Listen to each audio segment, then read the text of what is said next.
Welcome to the Week 2 postgame show. A smaller crew this week, but we are going to break down all 7 matchups from last night's Week 2 games in Rhode Island. Let's meet who is here this week. My name's Joey Zocco, and I first have Shane. Shane, how's it going? It's going pretty good. Excited. Game 7 tonight between the Blues and the Bruins, so let's go Bruins. That's right. And Fox, what's up? Nothing much. Excited to be here again. Cool. And so, we're going to try to get through these games, do some stuff with the undefeated teams because there are 6 undefeated teams through 2 games. Then we have some hockey to watch, that's for sure. But guys, we'll start with, and let me get over to the schedule here. Let's start with, someone throw a game out. What game do you want to start with? Let's start with the game with the Blazers. Sweet. All right. So Blazers first. A fan favorite this season.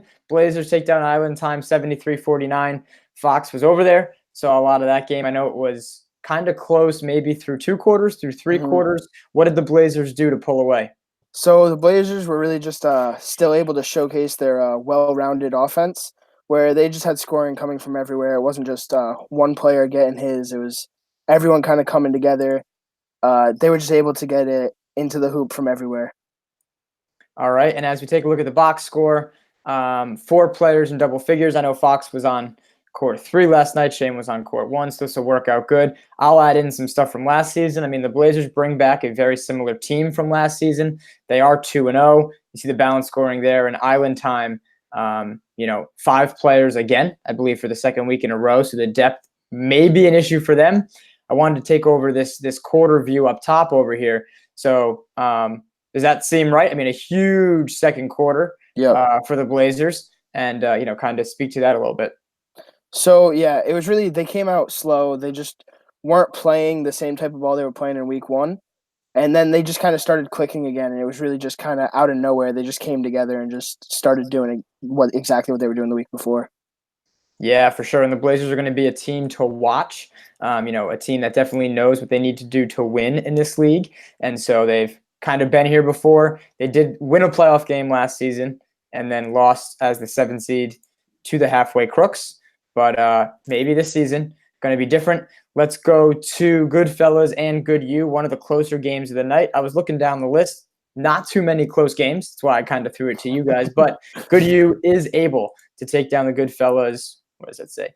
80-68 in what was a very close game, a single-digit game for most of that game, and it really was some points down the stretch for Good U to open that up to 10 and kind of hold off the Goodfellas. Shane, I know we had Ryan Palumbo and Brendan Degnan, kind of doing their thing and leading the way, but Good U is one of those teams that has really impressed you, right?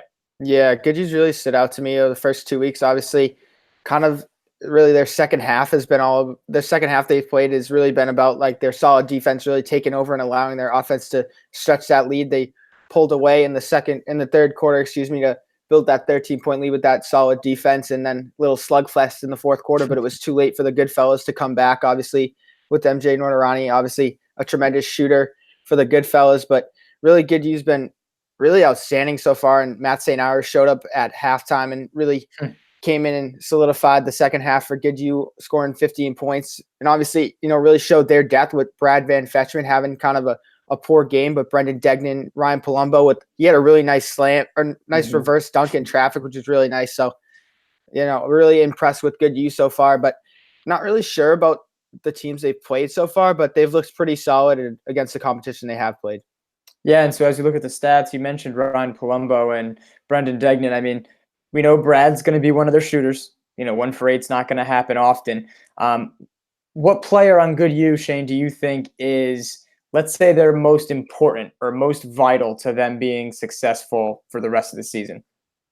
I really think Kyle Collegdon is actually I think he's kind of their X factor. I think he's a really solid shooter. So I think he gives them something else. Obviously, Degnan, Van Fetchman, and St. Hours can all get to the hoop, but I really think that Kyle Collegdon can really stretch the floor. So I think it's a different dynamic and, gives teams a different look on the offensive floor, on the offensive side of the floor. Yeah, for sure. That's very, very good insight. I mean, good you again. One of those teams we'll talk about later, as they are, undefeated, 2-0. And we'll go to our nightcap, the other close game from the evening: the Werewolves and the Ozone boys. Werewolves 63-52 take the win. They are also 2-0, but not, before Dave Campbell gets hurt. Hopefully he's okay. Something with his knee there, and so that's huge for that team if they're trying to, get back to a finals that are going to need Dave Campbell for sure. We'll go to Fox first, but you guys can both touch on this one. I know you both were watching this one. Yeah, the Werewolves able to get the win and hold off the Ozone boys. So yeah, I mean, it's another close game for them, but they were able to pull out the win, which is huge. Shows a lot of grit, but that injury to Dave could be huge. I mean, he's been just getting buckets at will. He's just played a huge role in both of their games so far. If he's not able to bounce back real quick, it could be bad for the Werewolves. Yeah, and Shane, as we look at the box score here, not a ton of scoring, but it was Brian Heston leading the way, and they really relied on Brian. And what'd you see? I know you're not the biggest fan of the Werewolves yet, but we'll get to that later. But Heston was impressive last night. Yeah, he was, and obviously they had that huge comeback against the Adieu boys last week, and then obviously playing the Ozone boys this week, taking care of business. I don't know. The Ozone boys, it seems like their youth is kind of holding them back a little bit. I don't know, obviously being new to the league, so I think they're kind of trying to adjust, and I think the Werewolves really have been able to show their experience early on, taking care of business and getting out to a 2-0 lead. But, that Dave Campbell injury could be really detrimental to their hopes. But Brian Heston, doing what he does best, and that's scoring and filling up the stat sheet. Yeah, for sure. And we'll get back to them, as I mentioned. So Ozone 0-2, Werewolves 2-0. Let's go to maybe one of the more surprising 2-0 teams in the Stampede. They do take down the Basket Hounds 81-52. And, they were able to pull away and kind of dominate even with 4 guys. And so Fox, kind of talk about the Basket Hounds in a second, but the Stampede, really had their way in week 2. Yeah, so I mean, the Stampede, despite only having the 4 guys, it was impressive. They put on a show out there. I mean, if you're just watching them, you might have thought that John Peterson was the leading scorer because, I mean, he's doing everything out there. I think he had like 7 blocks, something crazy like that. But you really got to watch out for Austin Barkley in there because, I mean, he came out as the leading scorer with 24, but it was a real quiet 24. Like, just watching the game, you might not have known he had that many, but he really is able to fill it up. Yeah, and John Peterson 2 weeks in a row, 4 threes this week. I know he had 7 last week, and he's one of their taller players as well. So for him to be able to stretch the floor, that's going to kind of be a theme for them. And then, real quickly on the Basket Hounds, I mean, Mike Bartholomew leads the way for them, but a team that, is still looking to kind of get on the board offensively. If we check out the breakdown, they really struggled in that second quarter. Yeah, any last notes on this game, Fox, real quick? So I mean, really just the Basket Hounds were getting some okay looks, but they just weren't finishing them. They weren't scoring them. So if they can start to hit some shots, they might be able to bounce back from this, but we'll have to see what happens. For sure. And let's go. We'll kind of just stick in order with these last couple wider margin games here. We'll go to Lob City and the Halfway Crooks. What was a close game at halftime, I know firsthand, but Lob City 75-56 does take down the Halfway Crooks. And, I know Shane was over there. Shane, was that your first time seeing Lob City? That was my second time actually seeing them. Perfect. So last week, who did they play? Do you remember? I don't. I want to say for some reason I want to say the Basket Hound. I want to say they played the Basket Hounds. I'm not really sure. Cool. I'll look it up while you're talking. But yeah, what I did want to say, obviously they win. They're 2-0. They're used to winning. But this team, and you kind of saw it in week 2 for sure, were able to flip that switch. They kind of got down early, and then were able to erase it very quickly, and then kind of controlled the game the rest of the way. Yeah, obviously, really showing their experience. I think, Halfway Crooks kind of had a little trouble with only having 4 guys. That really hurts you. Obviously, you guys got up to a hot start and really took the lead early on. I think it was 23-7 after the first. And then, like you said, Lob City just flipped that switch and just shut you guys down the rest of the way. And Cody Crawford saying that, flip the switch off defensively, started getting stops. And then him and Justin Tabish, took the road from there and just, scored 15. Really balanced scoring all around. Nuri Muhammad and Mahmoud, excuse me, and Greg Bell really like their battle down low. Two big guys going at it. So that was a really interesting matchup to watch. But Lob City doesn't look like they're clicking so far this year, but they're still, just so talented and deep to handle it. And, looks like they're trying to get going, or obviously early on in the season, but they're sitting in a good spot at 2-0 so far. Yeah, and no Victor Cashew Jr., so one of their better defenders. So that might have been some of the issues in the beginning. They definitely figured that out and were able to, erase that deficit early. But Lob City, I mean, they have, Michael Palumbo. We can name all the guys, right? They have their core, and they're definitely they're gonna play better than they did last night, and that's trouble for the rest of the league. That's for sure. We have a couple more. Let's go to Boom Shakalaka and the Adieu's boys. Boom Shakalaka does get the win, 89-67, and it was another show for Jose Mercado. We can touch on that quickly. Shane, he. I don't know if you know the backstory, so I'm going to take the credit telling this one. He knows Shane Patrick. He promised he was going for 50.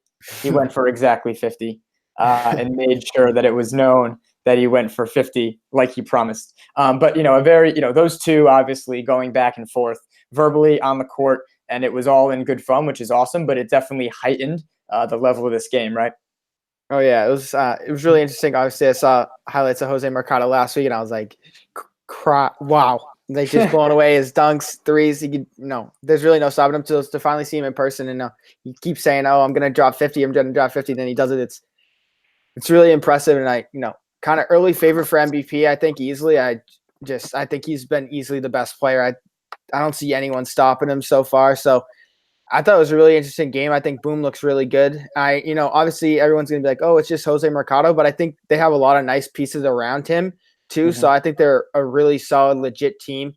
Mark Belleville, I thought he was really solid. I really thought they had a bunch of solid players. Obviously, they only had 5, but I thought they had a really solid game, and just nothing you can do when a guy's dropping 50 on you. For sure, and we mentioned the Adieu's boys as we see their stats here. They're another one of those teams that is still trying to figure it out, right? So that's kind of the storyline early on. If you have some newer teams still trying to, figure out how they're going to play with each other, and then some of the more veteran teams that have been here before and done that, are more prepared and ready to go. And so, Adieu's boys is going to be a team that will be, heard from again. They just kind of ran into a tough opponent in week 2. And the final matchup to talk about from week 2 is the Bucket Chasers and Shady Dunkers. Bucket Chasers are also 2-0, I believe. They are 1-1. That was their first win. That's called research, folks. And so Bucket Chasers 68-41 over the Shady Dunkers earned their first win. And Fox, you can take over this game. Bucket Chasers, one of the more deep teams, and only a couple players have played in the league before. So it is 5-6 guys still trying to get used to the league. And when you can get a win when you're trying to still get used to the league, it's huge. So, yeah. So, I mean, it was pretty close throughout most of the first half, a little bit of back and forth. And then if you look at the third quarter numbers, the Shady Dunkers only put up 3 points in the third quarter, which is we're getting there. Yeah, not a great look if you're trying to win games. Definitely not what you're hoping to do at the very least. But I mean, they had a lot of balanced scoring where it was just kind of get the open look and make sure you're getting good looks. I'm probably gonna butcher this name, but Kevin Figueredo. Yeah, I like it. With 22 points on 78.6% shooting, that's just proof that you're getting good looks if you're shooting that high of a percentage. For sure, and Sergio Delomba, usually a better shooter, 4 for 11 yesterday, and still was able to put up 11 points. If you check out the Shady Dunkers, who are 2-0, only 4 players scored. So, they're, again, one of those newer teams still trying to figure out, how to score in this league. It's definitely different. Yep. And we're going to go right over to the standings real quick while I have my screen up. And so as you can see here, the full standings for the league through 2 weeks. I do want to touch on those 6 undefeated teams, which is, I don't even know the odds of that happening, right? Like nearly half the league is undefeated. 6 of the 14 teams are 2-0. We have the in no order. There's no tiebreakers on the standing page yet, but we do have the Stampede, Boston Blazers, Good U, Boom Shakalaka, Lob City, and the Werewolves. So guys, I know we kind of talked about it before coming on the air, but which 3 of those 6 teams, and I'm going to get this off the screen, so hopefully you guys know your answer. Which 3 of the 6 teams, are your favorites to remain undefeated, the longest? Let's go. We'll start with Shane. Your favorites. So for me, I'm gonna say Good U, Boom, and Lob City are probably the 3 teams that I would say have the best chance. Like I said, I really like Good U a lot. I think they have a really balanced defense and offense. And obviously Lob City, just, with their experience, their players, I think, to be 2-0 and to not really be fully clicking yet. And I think that's really scary for other teams considering how much they're beating teams by. So I think that'll be interesting to see. And then Boom, Jose Mercado, obviously, nothing you can do with a guy that talented. So I think they're gonna have a really good shot if the guy's averaging almost 50. So he'll at least get 30 a game. So it's gonna be tough, and he has good pieces around him. So they're gonna be a tough team to beat. For sure. Yeah, Fox, your 3. So I got to go with Boom Shakalaka as well. The fact that they have that 1 star with all the pieces around him is just huge. It's just, I don't see an easy way to stop him. And then I really like Stampede. I was very surprised by them, actually, seeing they only had 4 people, but they were still able to put on such a show. And then I'm also going to have to go with the Boston Blazers. Just full-blown attack. I don't know. They might be a sneaky pick, I think. Yeah, the Blazers for sure. And so no one mentions the Werewolves. And so we'll continue to feed their disrespect on the internet, I guess, by no one picking them. But, very interesting. It's going to come down to, Lob City's been there before. Boom Shakalaka has made back-to-back finals and come so close. Boston Blazers are a newer team, but, they have some experience. Stampede, a brand new team. Good U, a brand new team. But I know Good U has a lot of players who have played in big games in college before. I kind of got that history of the Good U players last night. And the Werewolves, have one of the original 6 in this league, along with Lob City under a different name and Boom Shakalaka. So talk about experience in this, particular league. And after last year, I know I showed you guys the video. The Werewolves were very, very close to winning it all and pulling off a huge upset. We're just through 2 weeks, guys. We got so much more stuff to cover. It's going to be awesome. And thank you very much for jumping on the postgame show. Share the video, comment, all that good stuff. Let's get a conversation going. We'll take questions for next week as well. Comment on any of the social media platforms. We'll answer some fan questions as well. For Fox and Shane, I'm Joey. Thanks for watching the Week 2 postgame show.